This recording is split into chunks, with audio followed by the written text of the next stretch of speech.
अब मान लीजिए जो कोई ऐसा प्लॉट है, ठीक इसी तरह प्लॉट दिख रहा है जिसका एक भुजा 120, एक तरफ है 100 करी और एक तरफ है 110 करी। तो गौर से इस प्लॉट को देखिएगा तो ये आपको समकोण त्रिभुज के जैसा दिख रहा है। पूरा प्लॉट आपको समकोण त्रिभुज के जैसा दिख रहा है। तो समकोण त्रिभुज का क्षेत्रफल निकालना सबसे आसान होता है। किसी भी त्रिभुजाकार प्लॉट में अगर समकोण त्रिभुज का रकबा निकाला जाता है तो सबसे आसान होता है, क्योंकि देखिए समकोण त्रिभुज का क्षेत्रफल होता है, ये तो सब लोग जानते हैं, सब पढ़े होंगे, जो समकोण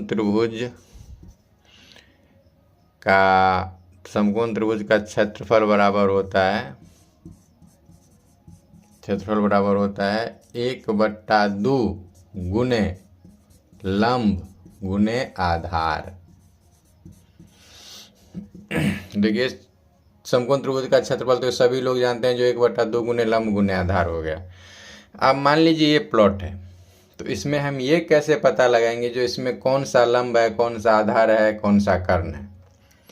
देखिए लंब का मतलब होता है सीधा खड़ा हुआ, तो जो लाइन सीधा रहता है उसको हम लोग लंब बोलते हैं। तो इसमें देखिए ये पूरा सीधा लाइन है, इस पर कि एक सीधा खड़ा लाइन है, तो ये हो गया हमारा लंब।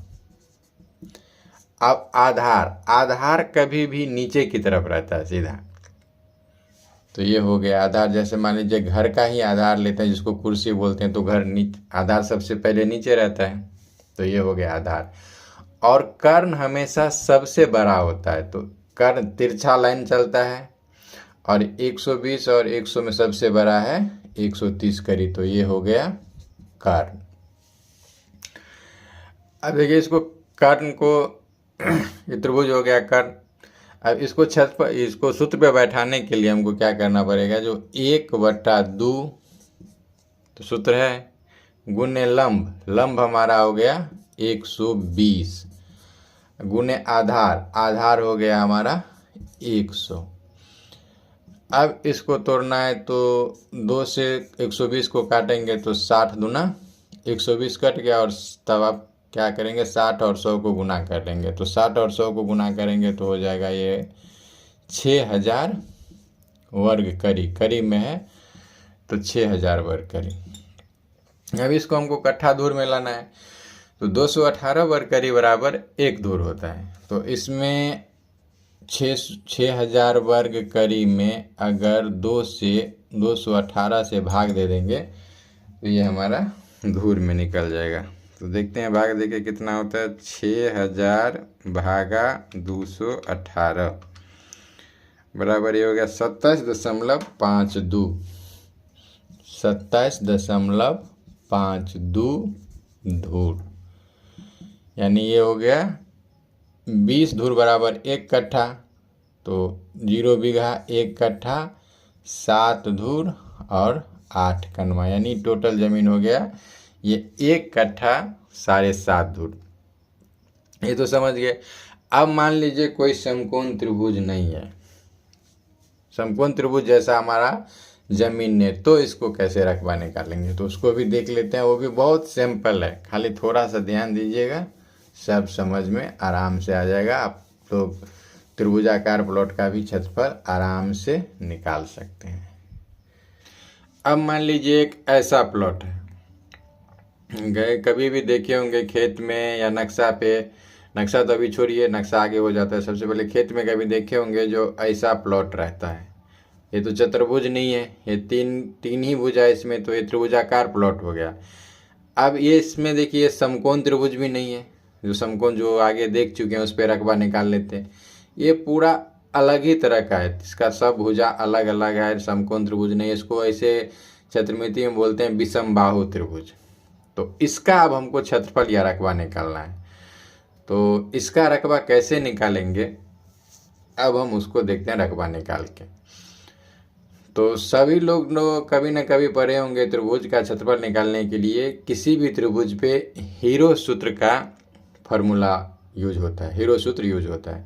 तो हीरो सूत्र बराबर क्या होता है, जो त्रिभुज का क्षेत्रफल बराबर हो जाता है, त्रिभुज का क्षेत्रफल हीरो सूत्र में त्रिभुज का क्षेत्रफल बराबर हो जाता है कि root under s into s minus a into s minus b into s minus सी।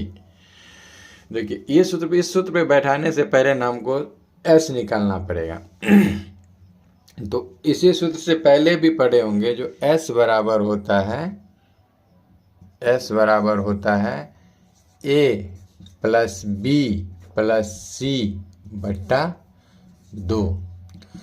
तो अब इसमें हम देखिए, इसको ए मान लेते हैं, नहीं जो सबसे बड़ा है वहीं से शुरू करते हैं। इसको ए मान लेते हैं, ये भुजा को बी मान लेते हैं। इस मेर को, इसमें सॉरी प्लॉट पे है तो मेर को समझिए, इस मेर को ए मान लेते हैं, इस मेर को बी मान लेते हैं, इस मेर को सी मान लेते हैं। तो ए प्लस बी प्लस सी बट्टा 2। तो ए हमारा हो गया 360 प्लस बी हो गया 340 और सी हो गया 300। अब है बट्टा 2, तो इसको जोड़ लेते हैं। देखिए कितना होता है 300, सबसे पहले 340 360 और 300, तो इसको जोड़ेंगे तो हो जाएगा 400 3 700 और 3 1000। तो यहाँ पे लिख लेंगे 1000 बट्टा 2। 1000 में 2 से भाग दे देंगे तो ये हो जाएगा 500। यहाँ पे S हमारा निकल गया कितना, 500। अब देखिए इस सूत्र पे हमको बैठाना है, जो त्रिभुज का क्षेत्रफल होता है, ये हो गया हमारा हीरो सूत्र। हीरो सूत्र बराबर हो, इसका फॉर्मूला है root under s into s minus a into s minus b into s minus c. तब इसी सूत्र पे हम बैठा देते हैं प्लॉट को। सबसे पहले एस हमारा कितना निकला है 500, तो इसमें हम पहले लिख लेंगे 500। उसके बाद है इंटू, फिर एस, तो फिर हो गया 500, फिर माइनस।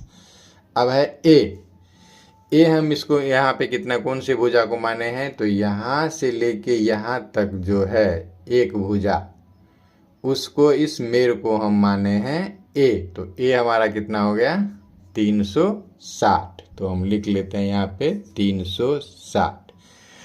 फिर है इंटू, फिर एस, तो एस निकला है 500, तो एस हो गया 500। फिर माइनस बी, तो बी कौन सा, यहाँ से लेके यहाँ तक इस भुजा को हम बी माने हैं, तो बी भुजा हमारा कितना हो गया 340। फिर इंटू दिए, फिर एस निकाले हैं हम 500। फिर माइनस सी भुजा, अब यहाँ से लेके यहाँ तक इस भुजा को हम मान लिए कितना सी, तो सी हमारा हो गया 300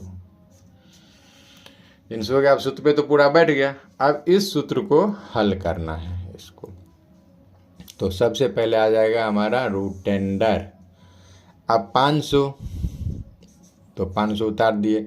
जब ये कॉस्ट हटाएंगे तो क्या चिन्ह आएगा, गुना का। तो 500 में से आप कॉस्ट के अंदर काम क्रिया कर सकते हैं, तो 500 में से 360 घटाएंगे तो हो जाएगा 140। फिर कॉस्ट हटाए, फिर गुना। अब 500 में से बी भुजा है हमारा 340 है ना, ये टोटल, तो बी 340 लिखे हैं, तो 500 में से 340 घटाएंगे तो ये हो जाएगा 160। फिर कॉस्ट हटाए तो फिर देंगे गुना। अब 500 में से 300 हटाए तो ये हो जाएगा 200। अब क्या करना है, देखिए चारों गुना में है, ये दोनों को पहले गुना करेंगे और फिर ये दोनों को गुना करेंगे। फिर रूट अंडर, अब 500 और 140 को गुना करना है, तो कैलकुलेटर की मदद से गुना कर लेते हैं। 500 गुने 140 बराबर हो गया 70,000। ये हो गया हमारा 70,000। और वैसे भी गुना करके देखते हैं, 14 पंचे 70 और 2 1 3 ठो 0। फिर गुने, अब इसको 160 और 200 को गुना करना है, तो 16 दूना 32 और 1 जीरो और 2 जीरो 3 जीरो। ये तो ट्रिक है, लेकिन गुना करके देख भी लेते हैं जो उतना हुआ कि नहीं, क्योंकि अमानत पूरा गुना भाग पे ही अटका है। अगर एक गुना गलती हो गया तो कहाँ जाके गलती होगा पता भी नहीं चलेगा। 32,000 सही है। अब क्या करना है देखिए, फिर रूट अंडर। अब 70,000 गुने 32,000, ये दोनों को गुना करना है। अब इसको दोनों को गुना करना है तो 70,000 देख लेते हैं, 70,000 गुने 32,000 बराबर ये हो जाएगा 2 24 1 2 3 4 5 6 7 2 2 4 2 6 1 7, यानी 224 पे 7 ठो शून्ना। 224 पे 7 ठो शून्ना, 1 2 3 4 5 6 7। अब रूट अंडर हटाने के लिए क्या करना पड़ेगा, जो इसको वर्गमूल निकालना पड़ेगा।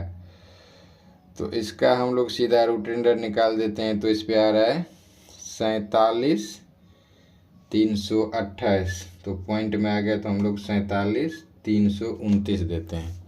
तो हो गया 47,329 वर्ग करी में है, तो ये हमारा हो गया वर्ग करी।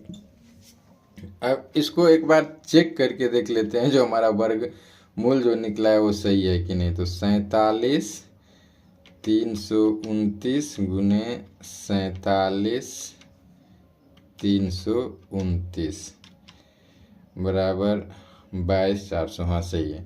तो ये हो गया हमारा इतना वर्ग करी। अब इसको क्या करना, अगर क्षेत्रफल निकालने का है तो यहीं तक ठीक है, लेकिन अब इसको क्या करना, हमको कट्ठा धूर में लाना है। तो ये तो करी में है, तो इतना तो सब लोग जानते हैं ना, अब तक तो जान गए होंगे ना, जो 218 वर्ग करी बराबर 1 धूर होता है। ये याद रखने योग्य है। जो अगर करी में रहेगा तो 218 वर्ग फीट बराबर 1 धूर होता है। अगर वही फीट में रहता तो 95 वर्ग फीट बराबर 1 धूर होता। तो अब हमारा कितना आया है वर्ग करी, 47,000, इसको मिटा देते हैं, 47,329 आया है। 47,329, इसको हमको धूर में लाने के लिए 218 से भाग देना होगा। तो 47,329 है। 47,329 भागा 218 बराबर हो गया 217.10। तो ये जो है हमारा 217.10, ये हो गया धूर। अब देखिए, इसको धूर को कट्ठा धूर में बदलना है तो 20 धूर बराबर 1 कट्ठा होता है। तो 20 दाएँ के 200, बीघा नहीं है तो 0 बीघा, 10 कट्ठा 17 धूर। ऐसे में वैसे इसमें यहाँ पे अगर 6 रहता तो ये 100 हो जाता, तब जाके 1 धूर होता। लेकिन तो 100 में 100 यहाँ पे अगर 100 होता तो 1 धूर होता। तो इसको हमको अभी कनवा में अंक में कन्वर्ट करना है, कनवा के लिए। तो 16 छक 96 मान के चलते हैं। 6 वर्ग की 6 यहाँ पे रहता पॉइंट में और 6 वर्ग करी तो 1 धूर होता। तो इसको मान लेते हैं हम 10 है तो 1.5 कनवा। तो हमारा रकबा कितना हो गया, 10 कट्ठा 17 धूर 1.5 कनवा। अब इसको कभी भी डिसमल में बदला जाता है, वो हम बाद में अगले एक पूरा प्रॉपर वीडियो ही बना देंगे जो डिसमल में कट्ठा धूर कैसे बदला जाता है। अब एक और तरीका है, इसको देखिए। ये तो हम मान के चले हैं ना जो ऐसा ऐसा है। अब देखिए, अगर आप कभी प्लॉट पे कहीं पे काम कर रहे होंगे कुछ भी, तो मान लीजिए ऐसा ऐसा ये प्लॉट है। अब इसको क्या करना है जो बीचों बीच एक नाप लेना है। इसको नक्शा पे है तो इसे नक्शा पे लाइन दे के नाप लीजिएगा, और जगह पे हैं तो जगह पे ऐसे करके नाप लीजिएगा। अब देखिए, इसको कितना है ये हमको मालूम नहीं है। ऐसे तो कितना होगा ज़मीन पे भी, अगर जगह पे प्लॉट पे हैं तो यहाँ से लेके यहाँ तक का दूरी जो भी हो जैसे मान लीजिए अब यहाँ से यहाँ तक आए, यहाँ से यहाँ तक है 360, तो इसमें जिस ढंग से देख लेना है जो हमको सीधा सीधी लंब पड़े, पूरा पूरी सीधा सीधी लंब पड़े। तो मान लीजिए यहाँ पे हो जाएगा 200 और यहाँ पे हो जाएगा 160। ये एग्जैक्ट नहीं है, हम एक इसको आसान तरीका बता रहे हैं समझने के लिए जो कैसा होगा। अब मान लीजिए कोई ऐसा प्लॉट है, ठीक है। अब इसको हीरो सूत्र पे बैठाने के लिए बहुत लंबा चौड़ा हिसाब करना पड़ता है ना। तो इसको मान लेते हैं जो ऐसा एक प्लॉट है, तो इसमें आप लोग क्या कीजिएगा, जो यहाँ से यहाँ, यहाँ से यहाँ, कहीं भी कितना इतना दूरी लीजिएगा जो ये मेड़ से लेके इस मेड़ तक सीधा लंब पड़े, सीधा लंब पड़े, ताकि इधर भी एक समकोण कट जाए और इधर भी एक समकोण कट जाए। तो मान लीजिए 200 बराबर, ये इधर 200 करीब पे कटा तो इधर 160 करीब पे कटेगा, तब ये 360 हो जाएगा। अब ये लंब जितना हो, अब कितना होगा ये तो हमको अंदाजा नहीं है, क्योंकि इससे पहले हम इस पर रकबा निकाल के दिखा दिए हैं। अगर नहीं पूरेगा तो बोलिएगा आप लोग गलत है। तो इसको हम मान के दिखा रहे हैं। मान लीजिए जो ये 340 हो गया, ये 200 हो गया, 180, तो इसकी यहाँ से यहाँ तक अगर हम शहर ज़मीन को नापी किए, यहाँ से यहाँ तक जो सीधा एकदम लंब है, तो मान लीजिए ये 180 करी हो जाएगा। अगर 180 करी हो तो हम यहाँ पे 180 करी लिख दिए, और उसके बाद वही समकोण त्रिभुज पे बैठा देंगे। 1/2 गुने आधार गुने ऊंचाई, फिर जो निकलेगा इसका क्षेत्रफल, और फिर इसी तरह से इस पार्ट का भी निकाल लेना है, इसका क्षेत्रफल, दोनों को जोड़ दीजिएगा, वो हो जाएगा एग्जैक्ट रकबा। लेकिन ये अभी 180 हम दिया, ये फाइनल नहीं है, आप प्लॉट पे नाप के देख लीजिएगा जो बराबर कितना होता है। ये हम एक मान लिए जो किसी भी त्रिभुजाकार प्लॉट को या खेत को रकबा निकालने के लिए अगर आप हीरोइन सूत्र पे नहीं जाते हैं तो काफ़ी हद तक 99% ये भी सही होता है। लेकिन इस पे शर्त यही रहना चाहिए, जो यहाँ से यहाँ तक जो नाप लीजिएगा एक पहले अलग, उसको अलग लिख लीजिएगा। इस तरह से लाइन या इस तरह से दूरी नापिएगा जो ऐसा लगे जो ये लंब हो। आशा करते हैं दोस्त कि आप लोग ये पूरा वीडियो समझ गए होंगे। पूरा वीडियो में त्रिभुजाकार कोई भी प्लॉट हो उसका रकबा निकालना आप लोग समझ गए होंगे।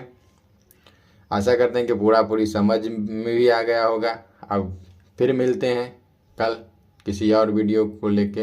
अगर वीडियो अच्छी लगी हो तो वीडियो को लाइक और शेयर कर दीजिएगा, और चैनल को भी सब्सक्राइब कर दीजिएगा, ताकि इस चैनल पे कोई भी वीडियो डलाए तो आप तक जल्द से जल्द पहुँचे। धन्यवाद।